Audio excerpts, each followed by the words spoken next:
quero compartilhar com vocês acerca de um dos homens da Palavra de Deus que eu mais admiro. Vou ficar um pouquinho para trás, tem gente que está aqui do ladinho, que eu não estou enxergando, mas acho que todos me veem. É fácil vocês descobrirem quem é, porque todo mundo conhece, especialmente pela forma como ele morreu. A cabeça dele foi pedida numa bandeja. Quem é? João Batista.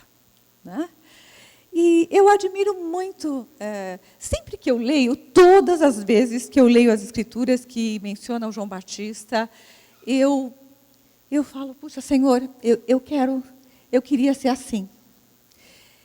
Eu quero isso para mim. E talvez você fique pensando, puxa, mas que coisa, né, complicada. Ter a cabeça, né, uma coisa até, né, assustadora. A cabeça numa bandeja. Ainda mais que eu acho que ele devia ser assim, muito louco, né? Estranho, no mínimo. Se hoje, então, seria... Mas naquela época ele já era muito esquisito, porque ele comia gafanhotos, ele vivia no deserto, comia gafanhotos, se alimentava de mel silvestre e se vestia de pele de camelo. Às vezes vocês podem imaginar uma figura assim, né? Andando pelo deserto, e quando ele aparecia, ele dizia, arrependei-vos, porque é chegado o reino dos céus. E ele confrontava as pessoas. Ele expunha o pecado das pessoas, e para ele pouco importava se a pessoa que estava diante dele era, enfim, uma autoridade, ou era qualquer pessoa. Ele, quando tinha que dar o recado dele, ele dava. Ele era muito corajoso, muito ousado, e eu penso que o que o movia era o seu forte senso de propósito. João Batista sabia exatamente quem ele era. E sabia exatamente o que é que ele estava fazendo ali. Ele sabia que tinha vindo ao mundo. O que ele foi chamado para fazer. E é por isso que todas as vezes que eu escuto pregações sobre ele, eu já escutei várias de excelentes pregadores que eu admiro, tem uma passagem que eu tenho dúvida. E eu quero convidar vocês a pensar e tirar suas conclusões junto comigo. Convidar você a pensar e refletir. Abra sua Bíblia vamos ver a passagem que eu quero. Mateus 11.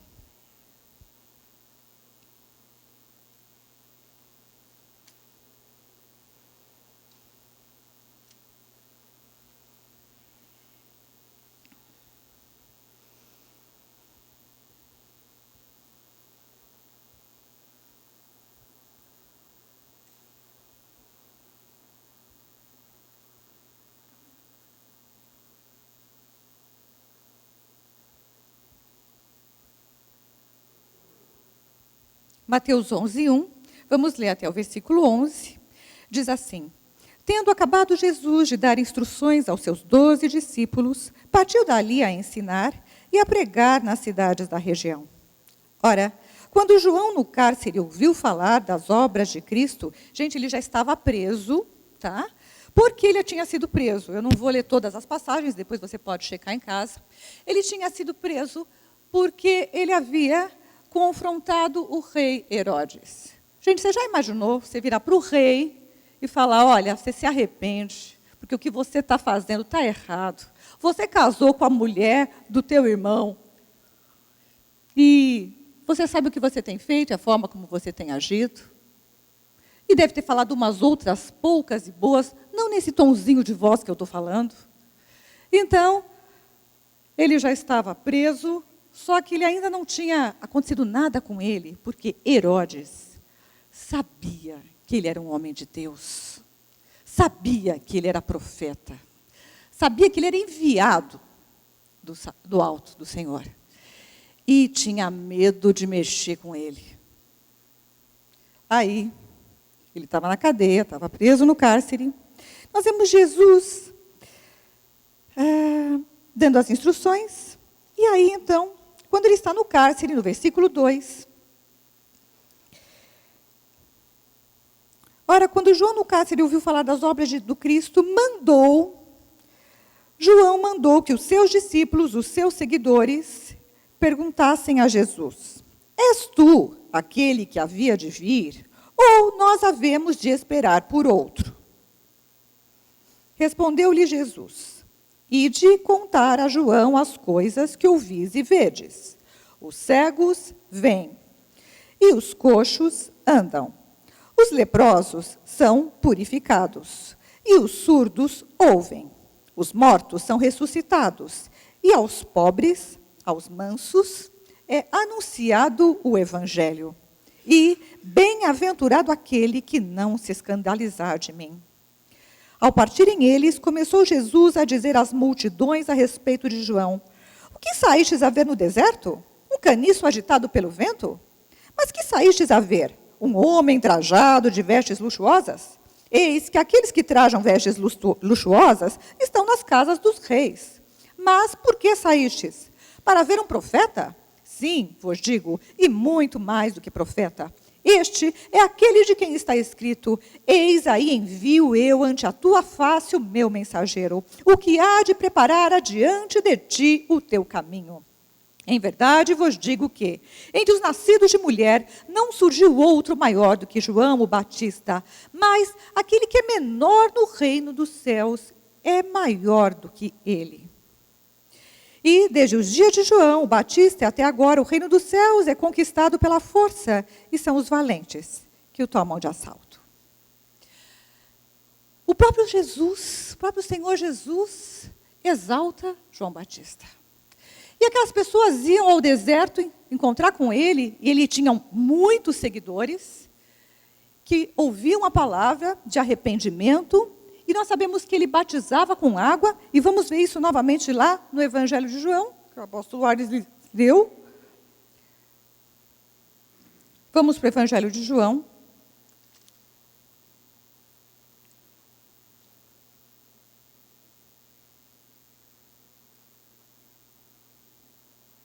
João 1,6 diz: houve um homem enviado de Deus, cujo nome era João. Este veio como testemunha a fim de dar testemunho da luz, para que todos crescem por meio dele. Ele, João Batista, não era a luz, mas veio para dar testemunho da luz. Pois a verdadeira luz que ilumina todo homem estava chegando ao mundo. Ele estava no mundo, e o mundo foi feito por intermédio dele, e o mundo não conheceu a Jesus. Vamos parar aqui. Então, aqui nós vemos que João Batista, um homem enviado de Deus, que veio como testemunha, a fim de dar testemunho de Jesus, para que todos crescem por meio dele. E, mais adiante, nós vemos, no versículo 15...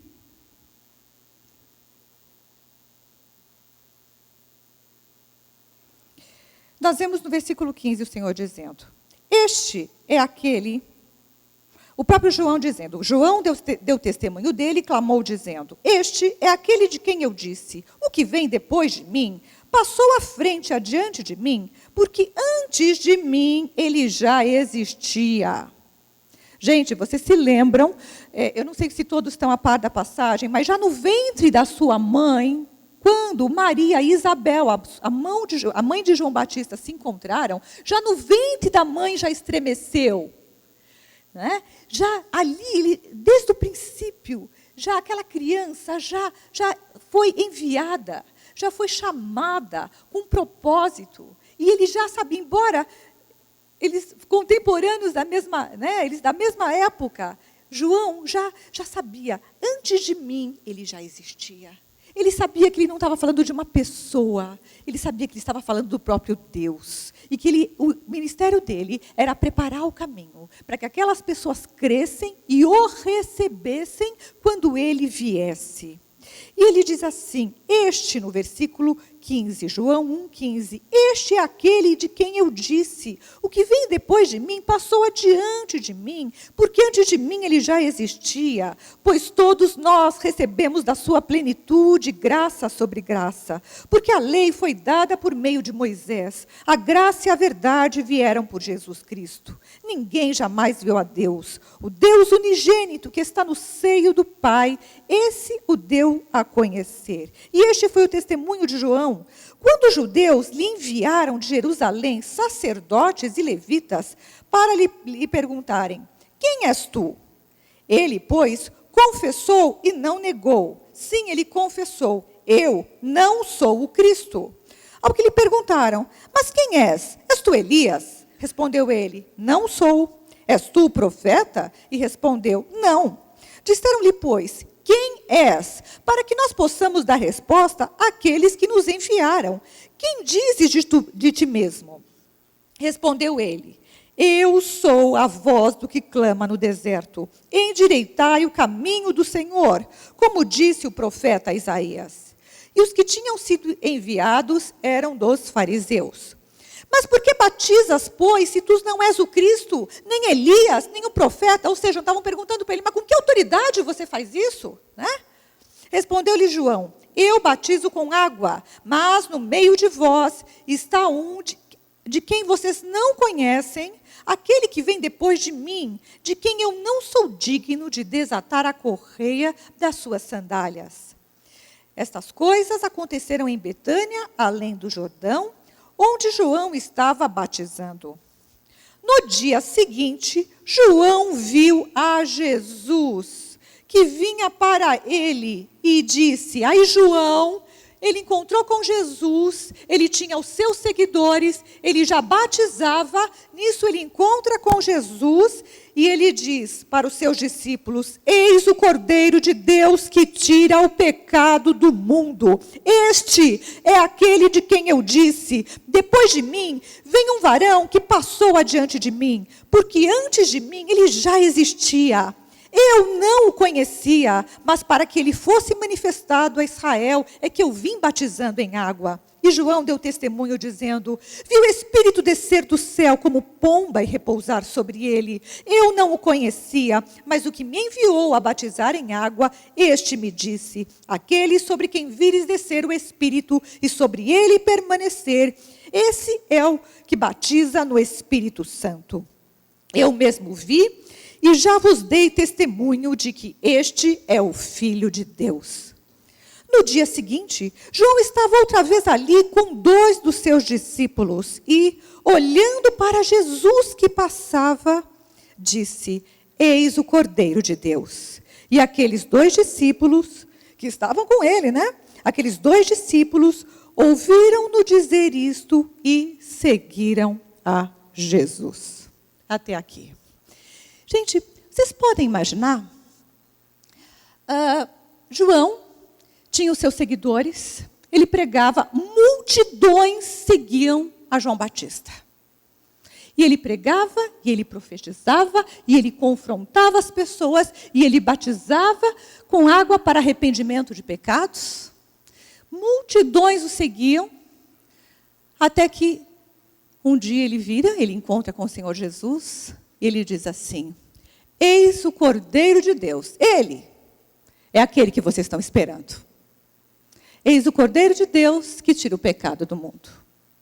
Aí os discípulos, a multidão toda que seguia João Batista, de repente faz o quê? Vai embora e vai seguir Jesus. E João Batista fica sozinho. Agora eu pergunto: o que você faria no lugar de João Batista? Eu não sei, mas eu acho que eu penso assim: puxa, eu ia falar: gente, ele chegou, é o Messias, aquele que a gente estava esperando. Simbora, gente, vamos embora. Eu acho que a primeira coisa que eu ia querer ia ir junto. Você também, né? Será que você não ia ter vontade de seguir? Por que será que João, que desde o ventre da mãe já tinha sido consagrado, já sabia da sua missão, por que será que ele não foi? Você já parou para pensar? Por que será? Ele sabia quem ele era. pense, o que você acha? Eu fico pensando, essa é a minha opinião, tá? Você vai tirar as suas conclusões. Mas eu creio que se João Batista tivesse seguido a Jesus, talvez alguns dos seus seguidores, talvez ficassem na dúvida. Talvez olhassem para João Batista e olhassem para Jesus e falassem, mas não é, mas e agora, João? Eu não sei. Mas uma coisa é muito clara para mim. Esse forte senso de propósito e de missão que João Batista tinha. Ele sabia que a missão dele, o propósito dele, era preparar o caminho para aquelas pessoas poderem conhecer, crer e receber o Messias. E que uma vez que essas pessoas o encontrassem e o seguissem, a missão dele estava terminada. E ele não podia nem correr o risco de ir atrás dele, para que alguém ficasse na dúvida. Ele aponta o caminho e ele sai de cena. Eu acho isso tremendo. Eu acho isso tremendo porque é difícil sair de cena. A nossa alma gosta de fama, gosta de aplauso, gosta de elogio. Quem aqui não gosta de elogio? Quem não gosta de ter reconhecimento? Imagina você ter uma multidão atrás de você. Imagina você ter um monte de seguidores. Eu nem sei se a alma humana tem nós temos muita dificuldade de lidar, inclusive, com isso. Eu, às vezes, fico olhando esses shows de rock ou de cantores famosos, né? Então, você vê essas cantoras e cantores, né? Lá na frente, naquele palco mega, com aquele monte de som e de luzes, e aquela multidão, e todo mundo assim, né? Aquela coisa, aquela vibração. Não sei se vocês já foram em shows assim e já viram. E eu fico pensando, falei, puxa, como deve ser complicado, né? Lidar com essa grandiosidade. Alguns desses cantores e artistas, eles são quase semideuses, não é verdade? Eu fico pensando no Elvis Presley. Pensa na nossa geração, tem tantos aí, né? Não vou nem mencionar nomes deles, mas quantos? Né? E você vê que, às vezes, quando a carreira deles declina, ou quando envelhecem, ou sei lá por quê, ou sai da parada de sucesso, alguns entram em depressão, alguns vão para as drogas, porque é muito difícil lidar com o sucesso. E é muito difícil, né, não deixar o sucesso subir na cabeça. É muito difícil também você, quando o sucesso vai embora, ficar com você. E perceber que tudo que a gente tem, na verdade, nada é nosso. E o que eu admiro em João é que João sabia exatamente quem ele era. As pessoas iam e perguntavam, mas quem você é? Você é profeta? Você é o Elias que voltou? Quem é você? Não, eu só vim preparar o caminho para ele. A questão é que, muitas vezes, eu sinto que falta para a gente, muitas vezes, esse senso de quem nós somos em Deus. Muitas vezes nós confundimos aquilo que nós somos com aquilo que temos ou com o momento que estamos vivendo. Até porque na nossa cultura, quando você pergunta para alguém, e aí, o que você é? Ah, eu sou dentista, eu sou advogado, eu sou médico, eu sou marceneiro, eu sou vendedor, eu sou uma coisa, um título. Só que, na verdade, a gente não é isso. Mas, muitas vezes, a gente se mistura tanto com aquilo que a gente faz, que quando a pessoa se aposenta, ela perde o sentido. Quanta gente, quando se aposenta, entra em depressão? Não é verdade? Porque ficou um vazio, ficou um oco. Quantas mulheres, gente, têm aquilo que chamam de síndrome do ninho vazio? Porque passaram a vida inteira em função dos filhos, cuidando de filho. E quando o filho vai embora,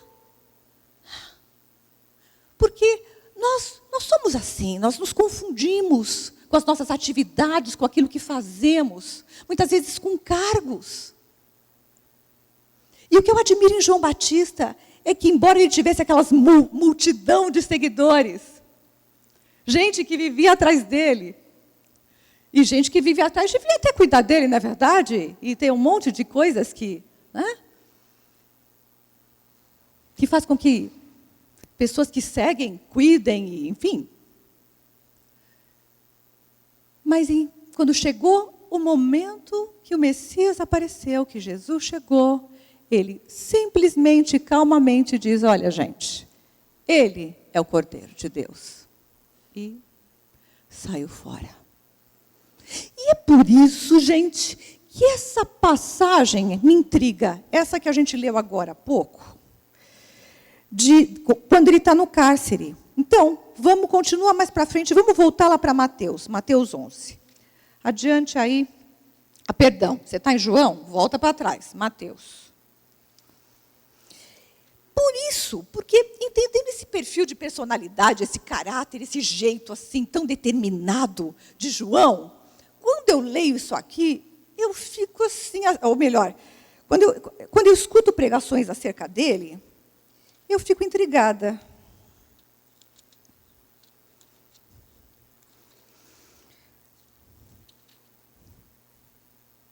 Aqui, em Mateus 11. Espera aí que eu estou em Marcos.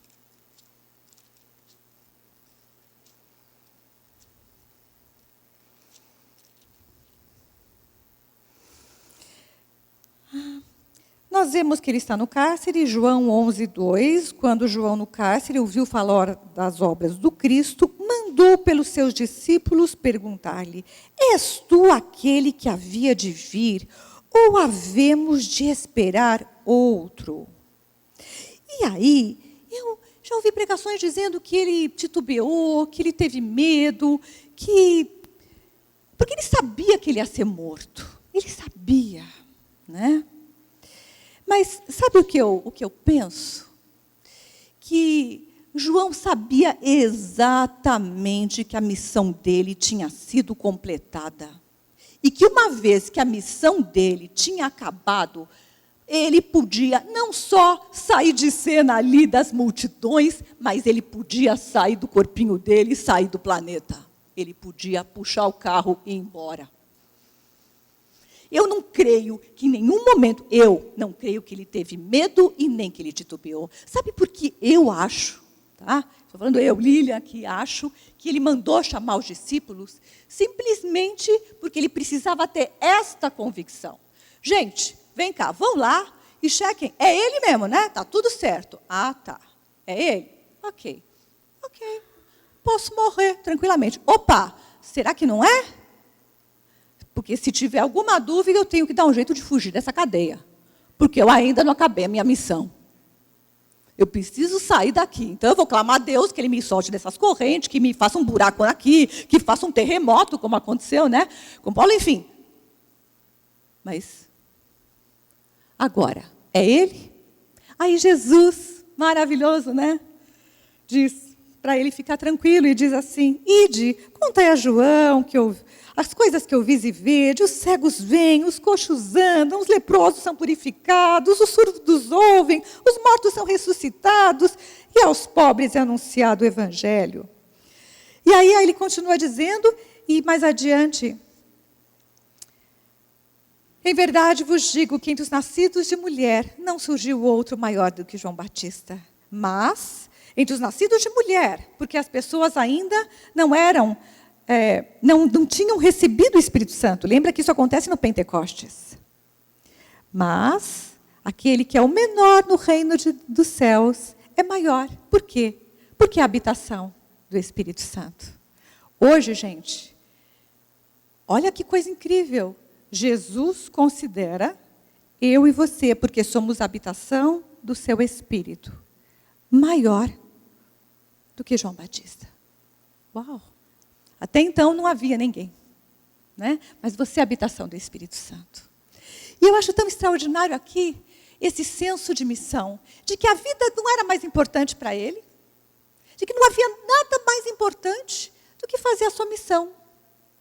Preparar o caminho das pessoas para que elas pudessem conhecer ao Rei. E uma vez a missão completada, ele podia ir. E é lindo isso porque, de repente, nada mais era importante. Viver, morrer, multidão que segue, multidão que vai embora. Agora, eu percebo que nós precisamos, eu oro, Senhor, como nós precisamos ter esse profundo senso de missão e de chamado. Né? Porque da mesma forma que João Batista, eu creio que nós somos chamados também para preparar o caminho das pessoas para que elas possam conhecer o Rei. Seja com as nossas palavras, seja com as nossas atitudes. Eu creio que as pessoas que estão ao nosso redor, a nossa vida tem que ser um testemunho constante e diário. Não apenas com palavras, mas nós estamos aqui para isso. Agora, se você é médico, é dentista, advogado, é pedreiro, é dona de casa, é vendedor, o que você faz, o que você tem, ou deixa de ter, tudo isso vai passar. Você é só mordomo daquilo que você tem. E um mordomo é aquele que cuida de uma propriedade enquanto o dono está fora, certo? Uma vez que o dono chega, ele devolve e fala, ó, está aqui. Imagina uma governanta numa casa que o dono vai viajar. Ela cuida de tudo, deixa arrumadinho, né? Ó, está aqui a casa, ó, tá aqui a casa é sua, as coisas são suas, eu limpei e cuidei. Tudo que a gente tem é assim. E ele entende que seja o que for que ele te confiou, se ele te confiou casa, ou trabalho, ou filhos, ou o que for, é porque essas coisas que estão na sua vida são necessárias para que você cumpra a sua missão. Que é levar as pessoas que estão ao seu redor, que estão na sua vida, a Cristo. Tudo, tudo, tudo. Você não está aqui para fazer caridade, nem boas obras, nem sei lá eu o quê. A gente faz isso, dá presente para as crianças no Natal, porque entendemos que a fé sem obras é morta. Mas nós estamos aqui para cumprir a nossa missão. E tudo que Deus te deu, tudo que Ele vai dar, seja talentos, dons, dinheiro, capacidade, um jeito, uma personalidade, um jeitão de ser, Ele deu porque Ele precisa de você, desse jeito e no contexto em que você está, para que aí você possa exercer a sua missão e o seu chamado. Por isso não tem engano, não tem erro, não tem acaso. É com você mesmo, é com você. É com você. Se ele quisesse todo mundo igual ao apóstolo Arles, ele tinha feito todo mundo igualzinho. Uma vez Deus me falou isso. Me lembro que quando eu fui ordenada pastora, na época eu ia ser ordenada, e eu estava assim muito... Eu falava assim, Senhor, esse negócio de ser... Na época tinha... Puxa, quantos anos? Quase 20? 15, quase 20 anos. Tinha poucas pastoras mulheres, tinha uma especialmente muito famosa, que eu amo ela de paixão. Mas, embora eu a ame e admire muito, eu falava assim, Senhor, mas eu não quero ser igual a ela, Senhor. Será que eu tenho que ser igual a ela? Verdade, porque, eu ficava, quando falava em ser pastora, eu imaginava aquilo que na minha cabeça era um estereótipo do que era ser pastora, com aquele jeito, aquela forma. Até que eu me lembro que um dia, escovando os meus dentes, acho que escovando os dentes eu falo porque a gente fecha a boca, né? E, né, eu estava ali, né? E eu ouvi aquela coisa no meu coração, ele dizer, exatamente isso. Se eu quisesse você igual a ela, eu tinha feito em série. E aí me veio aquela paz de saber, bom Deus, é comigo, é desse jeito. Por isso o Senhor quer, acima de tudo, que você saiba que é com você. Ele tem uma missão com você, Ele tem um propósito com você, Ele tem um pacto com você. Ele não quer a pessoa que está do seu lado apenas, Ele não quer alguém semelhante a fulano, beltrano ou ciclano. Você não tem que ser igual a Paulo e nem igual a João Batista ou nenhum deles, embora a gente os admire. Mas Deus tem propósito com a tua vida. Deus tem um chamado com você. Ele quer que você prepare o caminho das pessoas para o Senhor. E Ele colocou você no contexto certo. Nada é acaso. A sua vida, os seus colegas, a sua igreja, tudo serve a esse propósito.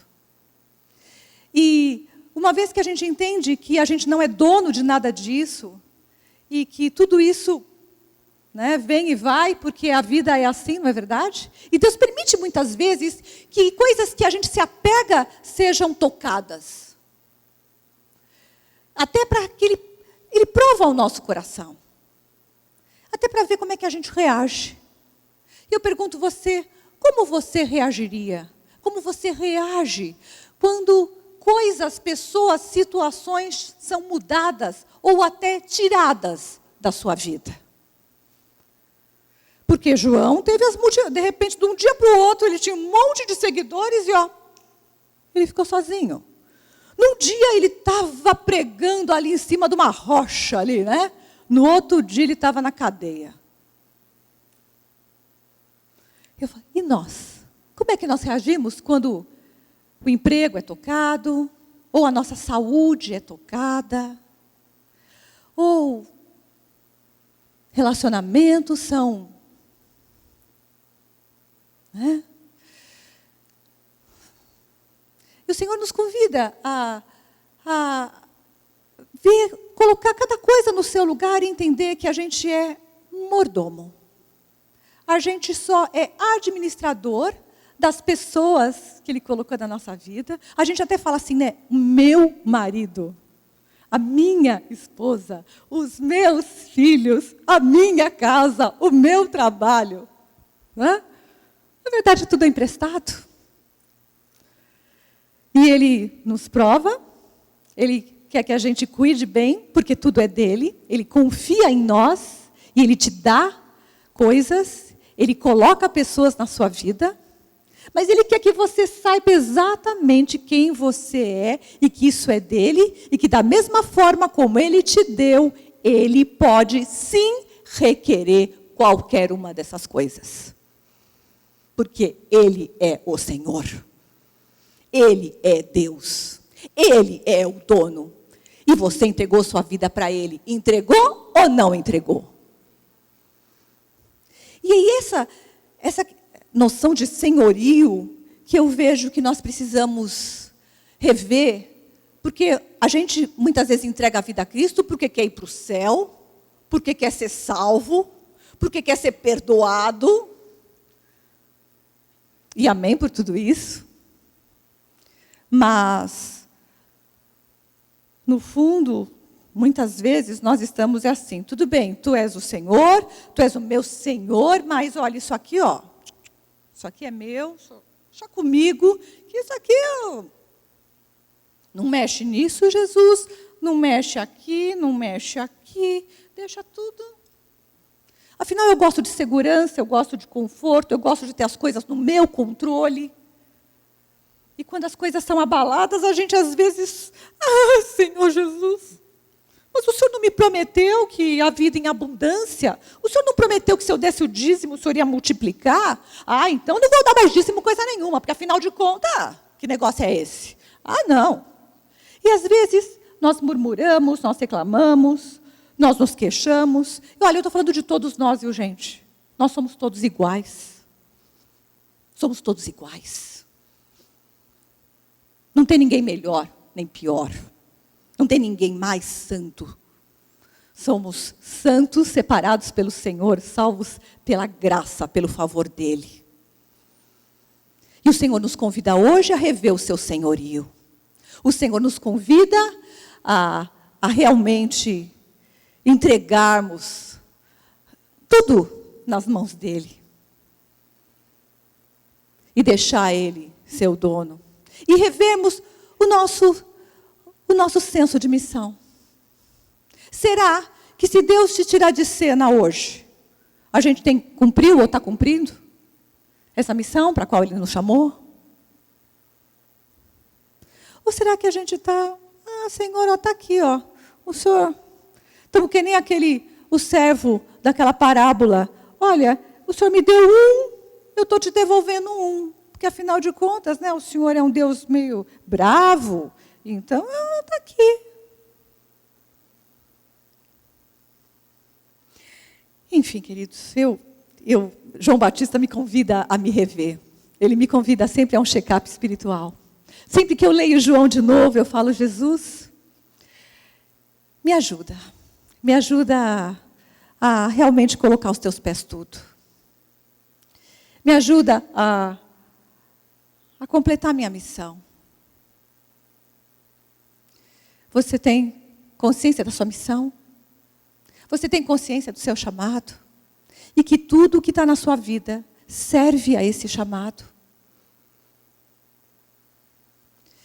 Porque o que eu vejo nesses dias é que a igreja como um todo vem perdendo o seu senso de propósito. Muitas vezes nós estamos nas igrejas muito mais para conseguir coisas de Deus, conseguir bênçãos, conseguir a cura, conseguir os milagres, conseguir adquirir, resolver coisas. Mas não foi para isso que Jesus nos chamou. Ele nos chamou para segui-lo. Ele nos chamou para entregar a Ele tudo. Ele nos chamou para, onde quer que a gente vá, conduzir as pessoas ao arrependimento, à metanoia, à mudança de mente, de coração, mudança de vida, mudança. E independente de estarmos pregando, falando, a nossa vida, nós temos que viver de tal maneira que quando a gente entre num lugar, as pessoas sejam convidadas ao arrependimento. E eu não tenho a menor dúvida que isso acontecia com João. Acho que em qualquer lugar que ele entrasse, as pessoas, opa, aquele louco do João chegou. Então, peraí, né? Quem estava falando palavrão, para. Quem estava, sei lá, fazendo o quê? Aí você fala, não, mas isso é coisa de gente fanática. Gente, Jesus falou muito claro, quem não é por mim é contra mim, e aquele que não ajunta comigo está espalhando. E eu vejo hoje a gente muito misturado, sabe? Eu digo, a igreja, de uma maneira geral, a gente está querendo tanto agradar as pessoas, a gente está querendo tanto ficar de bem com todo mundo. Jesus não estava preocupado em ficar de bem com todo mundo, a tal ponto que quando as multidões o seguiram, depois de um discurso duro, ele virou e falou, e aí, gente, vocês também não querem ir embora? Por quê? Falou para os discípulos, porque no que ele fez um discurso mais duro, o pessoal foi saindo um por um e ficaram só 12. E aí os 12 disseram, Senhor, para onde iremos? Só tu tem palavra de vida eterna.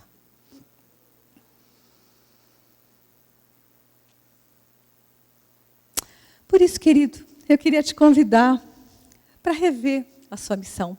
Porque, gente, quando a gente tem senso de missão, de propósito, quando a gente sabe, a vida adquire um significado maravilhoso. E eu sei que vocês têm isso. Eu sei que vocês estão aqui porque vocês sabem. Vocês podiam estar em qualquer lugar hoje. E vocês decidiram vir. Decidiram vir à casa do Senhor. Decidiram vir adorá-lo. E buscar a face dele, porque vocês sabem que só Ele, só a palavra de Deus, só Ele tem palavra de vida eterna. Palavra que realmente produz transformação. Por isso eu queria te convidar a rever, né? Pensar em tudo que te foi confiado, pense na sua família, nos seus filhos, pense se você é casado, pense nos bens que você tem, colegas de trabalho. Esse é o momento de você consagrar ao Senhor. Feche os seus olhos e veja se você realmente pode entregar ao Senhor de todo o coração. Faça a sua entrega silenciosa. Confesse para o Senhor os seus apegos. Quantas vezes nós somos tão apegados, mas sabe o que é bom? O Senhor conhece os seus apegos também. O Senhor sabe da sua dificuldade de entregar certas coisas e situações. O Senhor sabe dos seus medos, sabe da tua ansiedade, da tua preocupação. E Ele é poderoso para te trazer paz. Porque Ele não quer te tirar nada. Ele quer te abençoar. Mas Ele sabe que o que te faz sofrer é o apego. Quando Ele falou de dinheiro, Ele nunca disse que o dinheiro era uma coisa ruim. Ele disse que o amor, o apego ao dinheiro era a raiz de todos os males. Não o dinheiro em si, Mas nós nos apegamos tantas vezes a coisas. Nós nos apegamos à nossa própria vida, e é lógico, quando às vezes aparece um diagnóstico de um médico, né? E abre os seus olhos, fica aqui comigo agora, nesse momento. Pode. Eu fico pensando, né? Eu falo, Senhor, uma vez que João Batista sabia que a missão dele tinha acabado, já não tinha mais nenhuma importância ficar aqui ou ir embora. E o que eu sinto que nós precisamos é disso, Senhor. Saber que a nossa missão está sendo feita.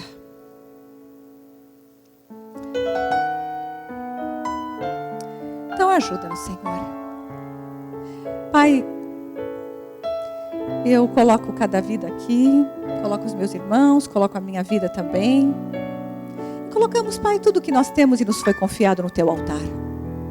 Dons, talentos, profissão, carreira, colegas de trabalho, chefes, vendas, pacientes. Pai, nenhuma pessoa que está na nossa vida é por acaso, nada. Tudo serve a um propósito muito maior do que a gente pode entender. E mesmo quando as coisas aparentemente dão errado, Senhor, eu oro para que o Senhor nos ajude a aprender com as circunstâncias. Pai, ajuda-nos a termos senso de mordomia, a sabermos que não somos donos, mas que precisamos administrar com diligência pessoas. Pai, cada pessoa que foi colocada na nossa vida, o Senhor está olhando para ver como é que a gente está cuidando dessas pessoas que estão ao nosso redor. Como a gente está lidando com a esposa, com o marido, com o filho, com o irmão, com a irmã, com o primo, com a tia, com a sogra, com o sogro. Cada pessoa é um teste. Cada pessoa, Deus confia em você. E Deus deseja se mostrar a essas pessoas através de você e de mim. Cada coisa que nos foi confiada, se você tem ou não um carro, ou uma casa, ou seja lá o que for. Senhor, veja onde está o nosso coração. Que o nosso coração, ajuda-nos a não colocar o coração nas coisas, ainda que a gente goste das coisas e desfrute delas. E o Senhor permita que a gente desfrute das coisas com alegria. Livra-nos do apego, Pai.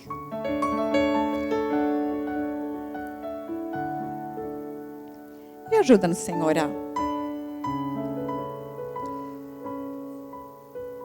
a levar as pessoas a uma mudança de atitude. E Pai, livra-nos, Senhor, de vivermos uma vida sem significado. Livra-nos de passar pela vida das pessoas de qualquer jeito, igual a qualquer um. Livra-nos, Senhor, de lidarmos com as coisas como qualquer pessoa. Mas faz-nos gratos, Senhor. E livra-nos da murmuração, Pai.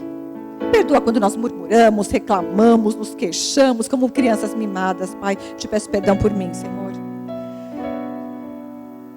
Mas ajuda-nos, Senhor, nesse dia, nessa semana, a sabermos o nosso papel nessa geração, para que nós estamos aqui.